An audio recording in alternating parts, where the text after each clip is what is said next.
السلام علیکم دوستو۔ بچپن آپ کی زندگی کا ایک ایسا سنہرا وقت ہے جو آپ کبھی بھی بھولنا نہیں چاہو گے، کیونکہ بچپن والے دن کبھی بھلائے نہیں جاتے، اور یہ بچپن زندگی میں ایک ہی بار ملتا ہے، اور بچپن کی یادیں تا حیات ہماری زندگی سے جڑی رہتی ہیں۔ آج اگر ہمیں بچپن سے جڑی کوئی چیز مل جائے تو ہم پھر سے ایک لمحے کے لیے بچپن میں چلے جاتے ہیں۔ دوستوں، میں لے کر آیا ہوں بچپن کی کچھ ایسی یادیں جسے دیکھ کر آپ کی آنکھوں میں آنسو ضرور آ جائیں گے۔ ایک دور ہوا کرتا تھا جب اخبار کا یہ کونا کسی خزانے سے کم نہیں ہوا کرتا تھا۔ سب سے پہلے ہم اخبار کے اس حصے کو بڑی بےتابی سے پڑھتے تھے، اور یہ باتیں 90 کے دور کی ہیں۔ آپ میں سے کن کن لوگوں نے یہ اخبار کا حصہ پڑھا ہے اور اسے کاٹ کر اپنی ڈائری میں رکھا ہے؟ کامنٹس کر کے نیچے ضرور بتائیے گا۔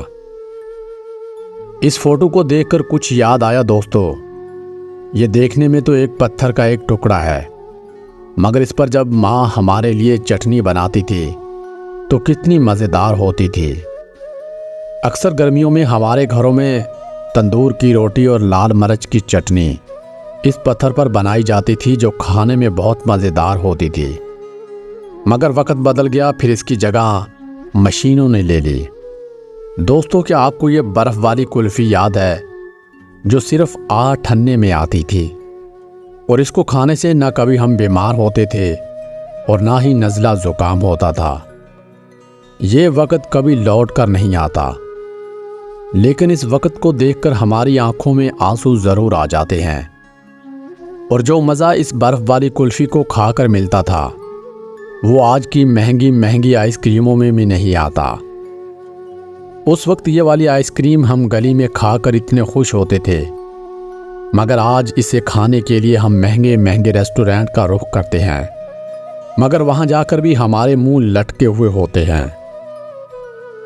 یاد ہے دوستو، جب دادی اماں سے پیسے مانگتے تھے تو وہ پیسے اپنے چادر کے پلو سے باندھ کر رکھتی تھی، مگر آج پیسے رکھنے کے لیے پرس ہے، الماریز ہیں، مگر ان پیسوں میں برکت نہیں ہے۔ ان پیسوں سے کتنی خوشی ملتی تھی ہمیں، جو پیسے دادی اماں کے پلو سے ملتے تھے۔ وہ دور یاد ہے جب اسکول میں بارش آتی تھی تو ہم یوں کھڑے ہو کر بارش کا مزہ لیتے تھے۔ نہ پڑھائی کی ٹینشن ہوتی تھی، نہ فیوچر کے سپنے ہوتے تھے، بس مستی اور کھیل ہوتا تھا۔ دوستو، یہ والا ڈاکٹر یاد ہے جس کو سیٹ کرنا ہر آدمی کے بس کی بات نہیں ہوتی تھی، اور یہ انٹینے کی تار کو جوڑتا تھا، اور آج کل کی پیڑھی کو کیا پتہ اس کو لگانے میں ہمیں کتنی محنت کرنا پڑتی تھی۔ جب انٹینا ٹھیک کرتے تھے اور چھت پر کھڑے ہو کر آوازیں لگاتے تھے کہ ابھی ٹی وی سکرین صاف نہیں ہوئی ہے۔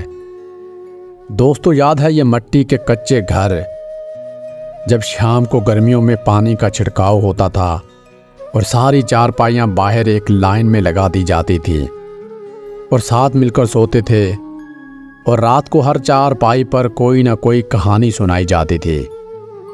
مگر پھر اس کی جگہ موبائل آ گیا، جس نے ہر چارپائی کو ہر ایک الگ الگ کمرے میں بانٹ دیا۔ اب چارپائی ملتی ہے اور نہ ہی پانی کا چھڑکاؤ ہوتا ہے۔ ایسے وقت کو دیکھے پتہ نہیں کتنا عرصہ ہو گیا، جب ہر گلی کے چوک میں ایسے چبوترے ہوا کرتے تھے، اور سارے گاؤں کے بزرگ وہاں پر بیٹھ کر دل کی باتیں کرتے تھے، حقہ پیتے تھے اور اپنے اپنے دکھ سکھ بانٹتے تھے۔ شام کو اپنے کام کاج سے فری ہو کر رات دیر تک بیٹھک لگتی تھی، مگر موبائل نے یہ چبوترے ختم کر دیے، اور ہر جگہ اگر 10 آدمی بھی ہیں تو ہر بندہ اپنے موبائل میں بیزی ہے، کسی کو کسی کے لیے فرصت ہی نہیں ہے۔ دوستو، یاد ہے یہ اسٹیل والی بیٹری کس کس نے استعمال کی ہے؟ اور سب سے زیادہ ٹینشن اس کے سیل ختم ہونے کی ہوتی تھی، کیونکہ اس دور میں یہ بجلی پر چارج نہیں ہوتی تھی۔ راتوں میں جب پانی لگانا ہوتا تھا تو خاص طور پر اس لائٹ کو استعمال کیا جاتا تھا، یا جب کبھی بارش آتی تھی تو مٹی کے دیے، لالٹین اور یہ بیٹری ہی ہمارا سہارا بنتی تھی۔ اور دوستو بچپن کی یہ والی فارچونر اس دور میں ہر کسی کے بس کی بات نہیں ہوتی تھی۔ اس کو بنانا، اس کو چلانا بھی ایک ہنر سمجھا جاتا تھا، اور اس کو چلانے کے لیے نہ ہم گرمی دیکھتے تھے نہ سردی، بس سارا دن اس سے کھیلتے رہتے تھے۔ اور یہ والی بیل گاڑی جس پر بیٹھ کر ہم اپنے والد کے ساتھ بلا وجہ کھیتوں میں سیر کے لیے جاتے تھے، اور اس پر بیٹھ کر جانا، سیر کرنا اور کھیتوں کے خوبصورت نظارے لینا آج بھی ہمیں یاد آتے ہیں۔ اور یہ کچے آم دیکھ کر آپ کے منہ میں پانی آ گیا ہوگا، جیسا کہ آج کل کچے آموں کا موسم بھی چل رہا ہے۔ ان کو توڑتے وقت ایک زہریلا پانی نکلتا تھا جو اکثر ہمارے منہ پر یا بازو پر گر جاتا تھا، جس سے کئی دن تک زخم کا نشان بن جاتا تھا اور گھر والوں سے خوب مار بھی پڑتی تھی۔ دوستو یہ تصویر دیکھ کر یقیناً آپ کی آنکھوں میں آنسو ضرور آئے ہوں گے، جب سڑکوں پر موٹر سائیکل اور کاروں کا رش نہیں ہوتا تھا، بلکہ سائیکل اور پیدل چلنے والوں کا رش ہوتا تھا، اور صبح صبح سڑکوں پر اسکول کے بچے ایک دوسرے سے سائیکل پر ریس لگاتے تھے اور اسکول میں جاتے تھے۔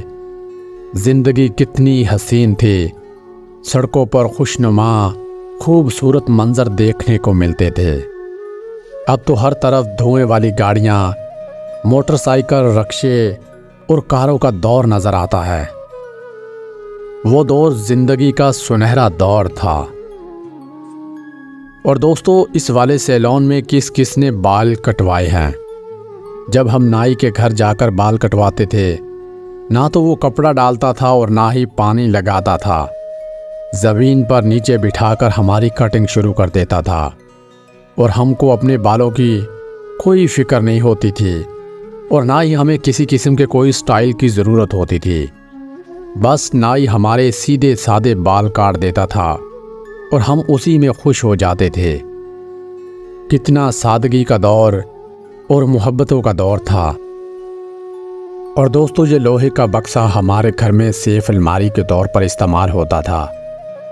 اس میں ہمارے گھر کی قیمتی چیزیں، زمین کے کاغذات، سونا، چاندی، سب اسی میں محفوظ کیے جاتے تھے، اور یہ بڑی اہمیت کا حامل سمجھا جاتا تھا۔ مگر پھر وقت بدل گیا، لاکر آ گئے، بینک آ گئے، یہ بکسا آج کسی کونے میں کباڑ کی زینت بنا ہوا ہے۔ لوگ بدل گئے، وقت بدل گیا، نہ وہ لوگ رہے نہ وہ وقت رہا، سب کچھ بدل گیا۔ مگر گزرا ہوا وقت آج بھی جب بھی یاد آتا ہے تو ہمارا دل خون کے آنسو روتا ہے۔ دوستو اگر آپ کو ہماری یہ ویڈیو پسند آئی ہو تو ویڈیو کو اپنے پیاروں کے ساتھ لازمی شیئر کریں، اور چینل کو سبسکرائب اور لائک شیئر ضرور کر دیں۔ شکریہ۔